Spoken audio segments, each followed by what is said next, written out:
Hi friends, പുതിയൊരു വീഡിയോയിലേക്ക് എല്ലാവർക്കും സ്വാഗതം. അപ്പോൾ ഇന്ന് നമ്മൾ പോകാൻ പോണത് ജാസ്പർ നാഷണൽ പാർക്കിലേക്കാണ്. അപ്പോൾ ഇത്തവണ നമ്മൾ ഫ്രണ്ട്സ് എല്ലാം കൂടി ചെറിയൊരു ഗ്രൂപ്പായിട്ടാണ് പോണത്. ജാസ്പറിനെ പറ്റി പറയുകയാണെങ്കിൽ കനേഡിയൻ റോക്കീസിലെ ഏറ്റവും വലിയ നാഷണൽ പാർക്കാണ് ജാസ്പർ. മുമ്പ് നമ്മൾ ബാൻഫ് പോയപ്പം ജാസ്പറിൽ തന്നെ കുറച്ച് സ്ഥലങ്ങൾ ഓൾറെഡി കവർ ചെയ്തായിരുന്നു. ഈ കൊളംബിയ ഐസ് ഫീൽഡ്, പിന്നെ അതോട് ചേർന്ന് കിടക്കുന്ന സ്കൈ വാക്ക്, സൺവാപ്ത ഫോൾസ്, അതബാസ്ക ഫോൾസ്. അപ്പോൾ അതെല്ലാം നമ്മൾ ഇത്തവണ കവർ ചെയ്യുന്നില്ല. പക്ഷെ നിങ്ങൾ ജാസ്പറിലേക്ക് ട്രിപ്പ് പ്ലാൻ ചെയ്യുമ്പോൾ എന്തായാലും ഇതെല്ലാം മസ്റ്റ് വിസിറ്റ് പ്ലേസസ് ആണ്. കാൽഗറിയിൽ നിന്നും ജാസ്പറിലേക്ക് 5 മണിക്കൂറോളം ഡ്രൈവ് ഉണ്ട്. ഞങ്ങൾ ഏകദേശം 10 മണിയോടെയാണ് കാൽഗറിയിൽ നിന്നും യാത്ര തിരിച്ചത്. ലോകത്തിലെ തന്നെ ഏറ്റവും മനോഹരമായ റോഡുകളിലൊന്നായ ഐസ്ഫീൽഡ് പാർക്ക്വേയിലൂടെയാണ് ഞങ്ങൾക്ക് ജാസ്പറിലേക്ക് ഡ്രൈവ് ചെയ്യേണ്ടത്. കാൽഗറിയിൽ നിന്നും കാനഡ ഹൈവേ 1 ഏകദേശം 2 മണിക്കൂർ യാത്ര ചെയ്താൽ ഐസ്ഫീൽഡ് പാർക്ക്വേയിൽ എത്തും. നാഷണൽ പാർക്ക് പാസ് ഉണ്ടെങ്കിലേ നമുക്ക് ഈ ഹൈവേയിലൂടെ ഡ്രൈവ് ചെയ്യാൻ കഴിയൂ. ഡിസ്കവറി പാസ് ഉള്ളതുകൊണ്ട് ഞങ്ങൾക്ക് പ്രത്യേകം എൻട്രി പാസ് എടുക്കേണ്ടി വന്നില്ല. ലേക്ക് ലൂയിസ് മുതൽ ജാസ്പർ വരെ 230 കിലോമീറ്റർ നീളത്തിൽ കിടക്കുന്ന ഈ സീനിക് ഹൈവേ ആൽബർട്ട ഹൈവേ 93യുടെ ഭാഗമാണ്. ഈ വഴിയിലൂടെ വെറുതെ ഡ്രൈവ് ചെയ്യുന്നത് തന്നെ ഒരു അനുഭവമാണെന്ന് പറയാം. ബാൻഫ് നാഷണൽ പാർക്ക് പോലെ ജാസ്പറും ഒരു യുനെസ്കോ വേൾഡ് ഹെറിറ്റേജ് സൈറ്റായി അംഗീകരിക്കപ്പെട്ടിട്ടുണ്ട്. കനേഡിയൻ റോക്കീസിലെ ഏറ്റവും വലിയ നാഷണൽ പാർക്കായ ജാസ്പർ 11,000 സ്ക്വയർ കിലോമീറ്ററുകളായി പരന്നു കിടക്കുകയാണ്. കൊളംബിയ ഐസ് ഫീൽഡിൽ നിന്നും ഉദ്ഭവിക്കുന്ന സൺവാപ്ത നദിയും അത് ചെന്ന് ചേരുന്ന അതബാസ്ക നദിയും ഐസ്ഫീൽഡ് പാർക്ക്വേയിലൂടെയുള്ള യാത്രയിൽ നമുക്ക് കാണാം. ലഞ്ച് കഴിക്കുന്നതിനായി ഞങ്ങൾ നിർത്തിയത് സസ്കച്ചുവൻ റിവർ ക്രോസിംഗ് റിസോർട്ടിലാണ്. റെസ്റ്റോറന്റും ഗ്യാസ് സ്റ്റേഷനും ഒക്കെ ഇവിടെയുണ്ട്. ഞങ്ങളുടെ ഫസ്റ്റ് ഡെസ്റ്റിനേഷനായി പ്ലാൻ ചെയ്തിരിക്കുന്നത് ജാസ്പർ ടൗണും കഴിഞ്ഞുള്ള മലൈൻ ലേക്കാണ്. അപ്പോൾ നമ്മൾ മലൈൻ ലേക്കിൻ്റെ പാർക്കിംഗ് ലോട്ടിലെത്തി. അപ്പോൾ അതാണ്, ആ കാണുന്നതാണ് മലൈൻ ലേക്ക്. അപ്പോൾ നമ്മൾ അങ്ങോട്ട് പോവാണ്. കനേഡിയൻ റോക്കീസിലെ ഏറ്റവും വലിയ നാച്ചുറൽ ലേക്കായ മലൈൻ ലേക്കിലേക്ക് ജാസ്പർ ടൗണിൽ നിന്നും 48 കിലോമീറ്റർ ദൂരമുണ്ട്.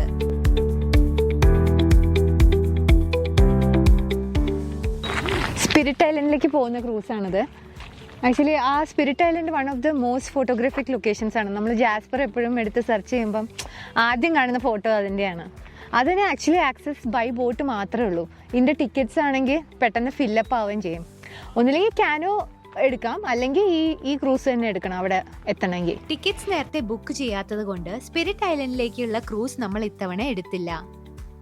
ടെർക്വൈസ് കളറിന്റെ മനോഹാരിതയും പർവ്വതങ്ങളാൽ ചുറ്റപ്പെട്ട് കിടക്കുന്ന ആ പനോരമിക് വ്യൂവും കണ്ടു തന്നെ അറിയേണ്ടതാണ്. ഫ്രഞ്ചിൽ മലൈൻ എന്ന വാക്കിന്റെ അർത്ഥം ഈവിൾ ഓർ വിക്കഡ് എന്നാണ്. ഈ തടാകത്തിൽ നിന്ന് ഉദ്ഭവിക്കുന്ന മലൈൻ റിവറിന്റെ പ്രവചനാതീതമായ സ്വഭാവമാണ് ഇങ്ങനെ ഒരു പേര് ഈ ലേക്കിന് ലഭിക്കാൻ കാരണം. മലൈൻ റിവർ ഇവിടെ നിന്നും തുടങ്ങി മെഡിസിൻ ലേക്കിലൂടെ ഒഴുകി ഭൂമിക്കടിയിലേക്ക് അപ്രത്യക്ഷമാകുന്നു. പിന്നെ അത് പ്രത്യക്ഷപ്പെടുന്നത് നമ്മുടെ അടുത്ത ഡെസ്റ്റിനേഷനായ മലൈൻ കാനിയോണിന് കുറച്ചു മുമ്പാണ്. സ്പിരിറ്റ് ഐലൻഡിലേക്കുള്ള ബോട്ട് യാത്ര കൂടാതെ ഏതാനും ട്രെയിലുകളും ആക്ടിവിറ്റീസായി ഇവിടെയുണ്ട്.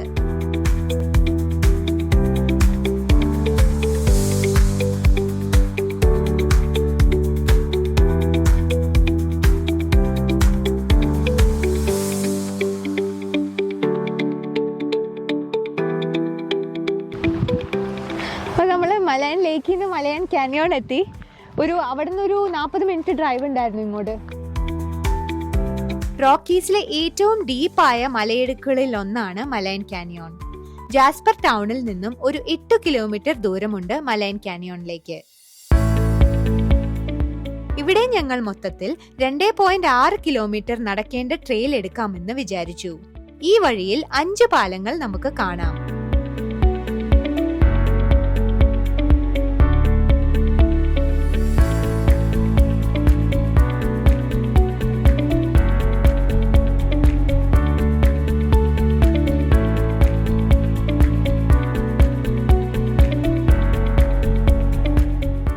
ശാന്തമായി കിടക്കുന്ന മലൈൻ തടാകത്തിൽ നിന്നും തികച്ചും വ്യത്യസ്തമാണ് ഇവിടെയുള്ള കാഴ്ചകൾ.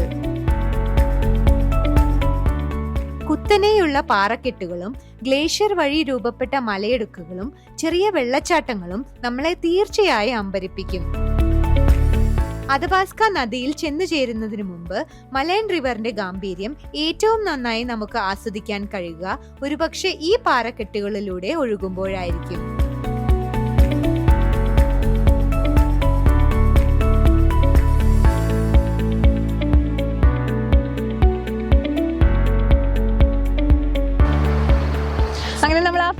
ബ്രിഡ്ജിന്റെ അടുത്ത് എത്താറായി. നല്ലൊരു ട്രെയിലായിരുന്നു കേട്ടാ. ആക്ച്വലി മൈൽഡും അല്ല, ഇന്ന് ഭയങ്കര ഹാർഡും അല്ല, നടക്കാൻ സുഖമുള്ള ഒരു ട്രെയിലായിരുന്നു.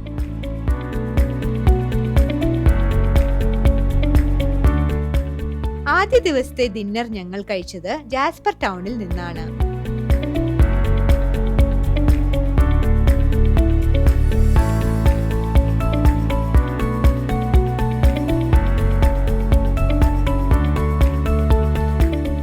രണ്ടാമത്തെ ദിവസത്തെ ഞങ്ങളുടെ ആദ്യ യാത്ര ജാസ്പർ സ്കൈ ട്രാമിലേക്കായിരുന്നു. ജാസ്പർ ടൗണിൽ നിന്നും ഒരു 10 മിനിറ്റ് ഡ്രൈവ് ഉണ്ട് സ്കൈ ട്രാം പാർക്കിംഗ് ലോട്ടിലേക്ക്. വിസ്ലേഴ്സ് മൗണ്ടന്റെ മുകളിലേക്ക് നമ്മളെ കൊണ്ടുപോകുന്ന ഒരു ഗൊണ്ടോള സിസ്റ്റമാണ് സ്കൈ ട്രാം കൊണ്ട് ഉദ്ദേശിക്കുന്നത്. ബേസ് സ്റ്റേഷനിൽ നിന്നും നമുക്ക് ടിക്കറ്റ്സ് എടുക്കാം.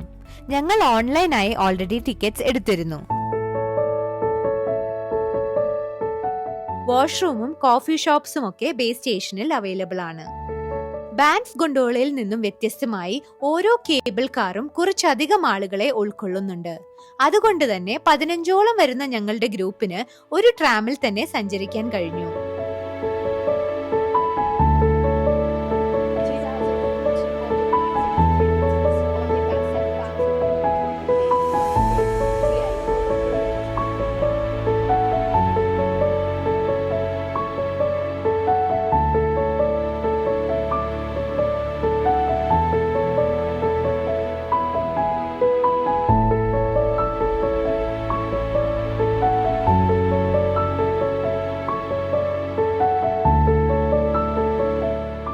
മുകളിലേക്കുള്ള ഈ യാത്ര ഏകദേശം 7.5 മിനിറ്റ് എടുക്കും. മുകളിലേക്ക് പോകുന്തോറും താഴെയുള്ള അതബാസ്ക റിവർ വാലിയും പൈൻ കാടുകളും പിന്നെ ചുറ്റും കാണുന്ന റോക്കീസ് പർവ്വത ശിഖരങ്ങളും നമ്മളെ അത്ഭുതപ്പെടുത്തിക്കൊണ്ടേയിരിക്കും.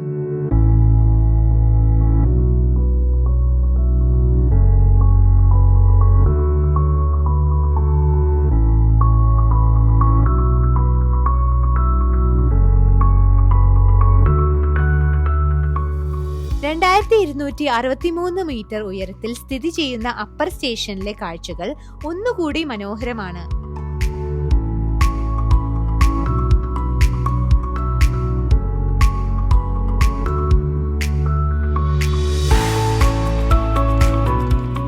ജാസ്പർ ടൗണും ഞങ്ങൾ ഈ യാത്രയിൽ പോകാൻ ഉദ്ദേശിക്കുന്ന പിരമിഡ് ലേക്കും എഡിത്ത് ലേക്ക് ഇവയെല്ലാം നമുക്ക് ഇവിടെ നിന്ന് കാണാം. ഇവിടെ അവരൊരു വാർണിംഗ് വെച്ചിട്ടുണ്ട്, ട്രാവൽ നോട്ട് റെക്കമെൻഡഡ് എന്ന് പറയണേ. കണ്ടീഷൻ ഇപ്പോൾ സേഫ് അല്ല മുകളിലേക്ക് വിസ്ലേഴ്സ് പീക്കിലേക്ക് കയറാനായിട്ട്.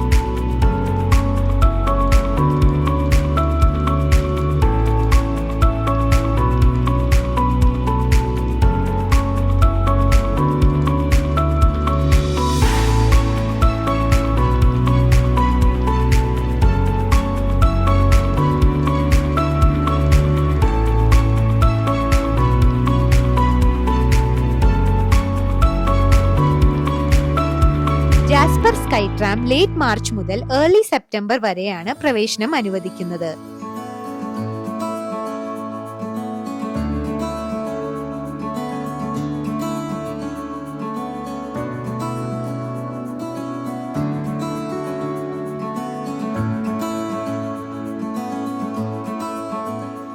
ലഞ്ച് കഴിച്ച ശേഷം ഞങ്ങൾ പോയത് പിരമിഡ് ലേക്കിലേക്കാണ്. പിരമിഡ് ഐലൻഡിലേക്ക് ഒരു തടിപ്പാലത്തിലൂടെയാണ് നമുക്ക് നടക്കേണ്ടത്.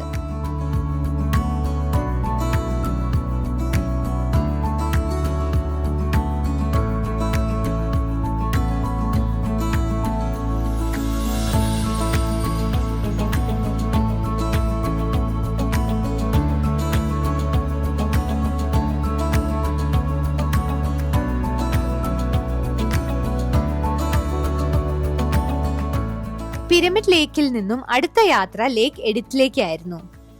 ഒരു 20 മിനിറ്റ് ഡ്രൈവ് ഉണ്ടായിരുന്നു അവിടേക്ക്.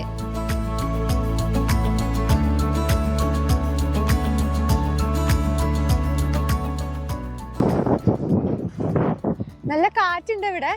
ഈ ലേക്കിന് ഫുള്ള് ടെർക്കോയ്സ് കളറാണ്, നല്ല ഭംഗിയുണ്ട് കാണാൻ. ലേക്ക് എഡിറ്റും ലേക്ക് അനറ്റും അടുത്തടുത്താണ്, ഒരു 300 മീറ്ററേ ഉള്ളൂ.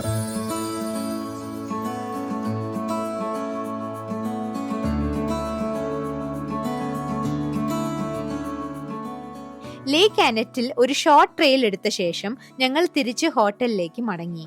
3-ാം ദിവസത്തെ ഞങ്ങളുടെ പ്രധാന ലക്ഷ്യം ജാസ്പർ നാഷണൽ പാർക്കിലെ ഏറ്റവും മനോഹരമായ ഹൈക്കിംഗ് പ്രദേശങ്ങളിൽ ഒന്നായ വാലി ഓഫ് ഫൈവ് ലേക്സ് ആണ്. ജാസ്പർ ടൗണിൽ നിന്നും ഒരു ഷോർട്ട് ഡ്രൈവേ ഉള്ളൂ ഇങ്ങോട്ടേക്ക്. പേര് സൂചിപ്പിക്കുന്ന പോലെ വ്യത്യസ്തവും അതുപോലെ മനോഹരവുമായ 5 തടാകങ്ങൾ ഒരു ഹൈക്കിൽ തന്നെ നമുക്ക് കാണാനാകും എന്നതാണ് ഇവിടുത്തെ പ്രത്യേകത.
അഞ്ച് ലേക്കില് ആദ്യത്തെ ലേക്ക് കണ്ടു. ഏകദേശം 3/4 മണിക്കൂറോളം നമ്മൾ നടന്നു കാണും. പിന്നെ പതുക്കെയാണ് നടന്നത്.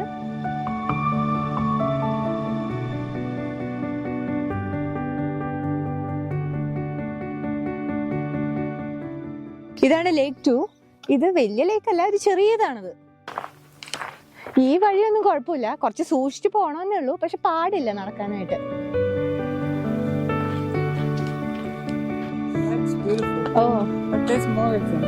yeah. Okay, this is the second. I guess third is coming soon. Yes. 3-ാമത്തെ ലേക്ക് എത്തി. നമ്മുടെ ഫ്രണ്ട്സ് ഒക്കെ കുറച്ച് മുമ്പിലായിരുന്നു, അപ്പൊ ഇപ്പൊ നമ്മൾ അവരുടെ കൂടെ എത്തി.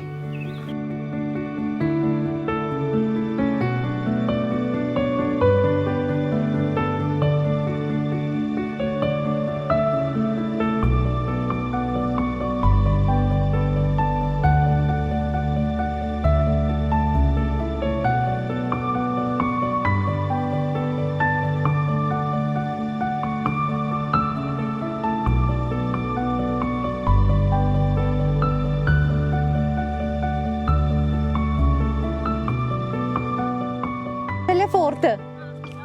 നമ്മൾ 3 കഴിഞ്ഞു. I said the 50.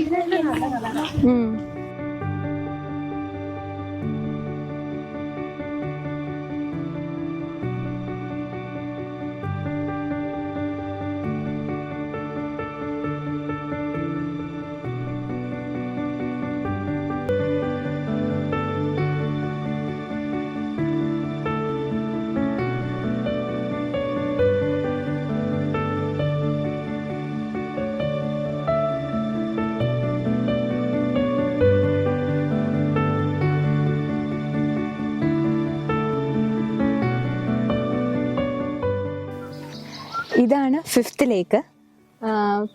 ഈ ലൂപ്പിലെ ലാസ്റ്റ് ലേക്കാണത്. കാണാൻ പറ്റുന്നതിലെ ഏറ്റവും വലിയ ലേക്കാണത്. പിന്നെ ഫസ്റ്റ് ലേക്ക് നമ്മൾ പിന്നെ താഴേക്ക് ഇറങ്ങിയില്ല, അതും വലിയ ലേക്കാണ്. പക്ഷെ ബാക്കി എല്ലാ ലേക്കുകളും ചെറിയ ചെറിയ ലേക്കുകളായിരുന്നു.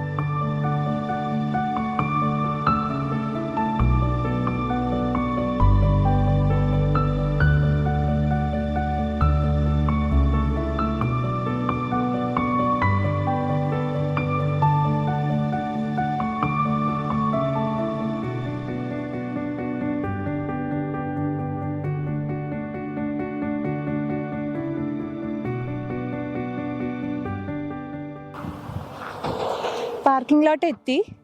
നമ്മൾ ഇവിടെ നിന്ന് സ്റ്റാർട്ട് ചെയ്തത് ഒരു 11:15 കാണും. ഇപ്പം മണി 2 അപ്പോൾ ഏകദേശം 2.25 മണിക്കൂർ എടുത്തു കവർ ചെയ്യാനായിട്ട്. മൊത്തത്തിൽ ഈ ട്രെയിൽ കുഴപ്പമില്ല, ചില സ്ഥലത്ത് സ്റ്റീപ്പാണ്, പക്ഷെ മിക്ക ഭാഗവും മോസ്റ്റ്ലി അല്ലാത്ത ഭാഗങ്ങളൊക്കെ പ്ലെയിൻ ആണ്. 5 ലേക്സ് കണ്ടതിന് ശേഷം മിയറ്റ് ഹോട്ട് സ്പ്രിങ്സിലേക്കാണ് ഞങ്ങൾ പോയത്. ജാസ്പർ ടൗണിൽ നിന്നും ഏകദേശം 1 അവർ ഡ്രൈവ് ഉണ്ട് ഹോട്ട് സ്പ്രിംഗിലേക്ക്. ഒരു കരടി പോണ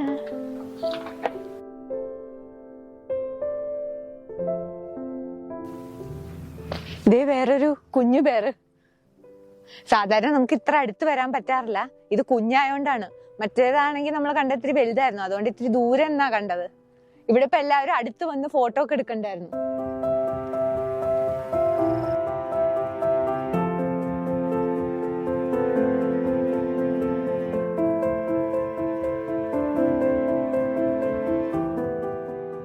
Would like to have a single day entry for two adults.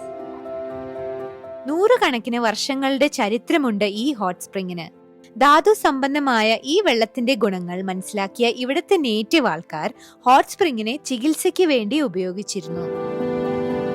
Canadian Pacific railway ഇങ്ങോട്ടേക്ക് എക്സ്പാൻഡ് ചെയ്തതോടെ കൂടുതൽ സന്ദർശകർ ഇങ്ങോട്ട് വരികയും മിയറ്റ് ഹോട്ട് സ്പ്രിംഗ് ജാസ്പറിലെ one of the most popular destination ആവുകയും ചെയ്തു.